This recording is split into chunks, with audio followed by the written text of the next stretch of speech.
Bom, ministro, vou te chamar assim. Por favor. Eu queria começar falando da terceira via. Embora o senhor rejeite esse termo, o senhor se aproximou nas últimas semanas, especialmente do PSD de Gilberto Kassab e do União Brasil de Luciano Bivar.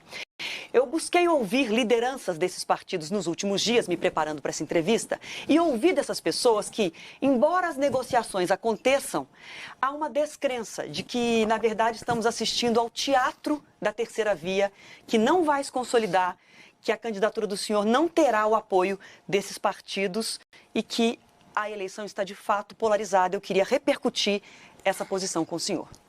Essa constatação não guarda a menor coerência com a dinâmica do fato político brasileiro. Se você olhar, e o telespectador do nosso canal Livre, olhar as pesquisas dessa data, em 18, a última eleição presidencial, elas não diziam absolutamente nada do que de fato aconteceu.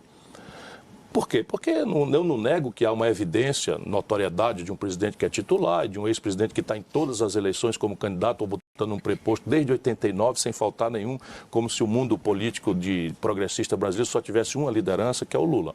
Deixa eu dizer, entretanto, por que eu recuso essa simplificação, mas não é me queixando, é apenas porque ela não responde de fato o que eu represento, ou tento representar na dinâmica brasileira. A crise brasileira, a profundidade dela, a complexidade da crise brasileira, a renitência dessa crise no tempo, não podem nos permitir que o debate seja esse choque despolitizado, odiento, sabe, emocional, que descamba para a violência em episódios que estão já se iniciando como um quadro muito preocupante. Nós precisamos entender a causa. Por que o Brasil faz 10 anos que não cresce nada? É a primeira vez em 120 anos.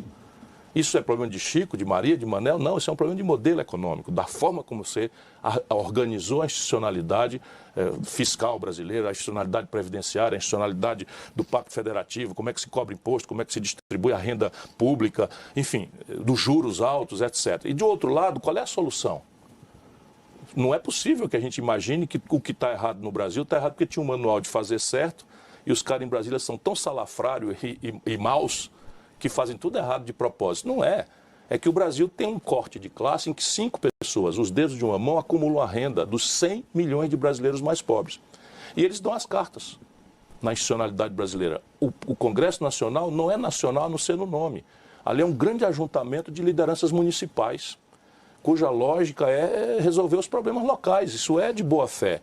Orçamento secreto, emenda do relator, esse país está criando inovações absolutamente aberrantes ante uma certa normalização, uma certa apatia, e é a mesma gente, Adriana. O modelo econômico é o mesmo, com a retórica do Lula, a retórica do Fernando Henrique, a retórica do Bolsonaro, tão gravemente distintas, o verde e amarelo de um lado, o vermelho do outro, o azul e amarelo do outro, e a mesma coisa. Câmbio flutuante, mais meta de inflação, agora teto de gasto. E na governança política, a mesma gente, a mesma gente. O Roberto Jefferson, que está preso porque defendeu de forma agressiva o Bolsonaro, fez um notável discurso de defesa do Collor na sessão do impeachment. Era governador, estava no plenário da Câmara Federal. Depois detonou o escândalo do Mensalão, porque o Lula deu a ele o correio para roubar. O Valdemar Costa Neto, que é o partido do Bolsonaro, foi preso e condenado no episódio do Mensalão porque o Lula deu o DENIT para ele roubar. Ou a gente entende isso, ou o país vai para o breve.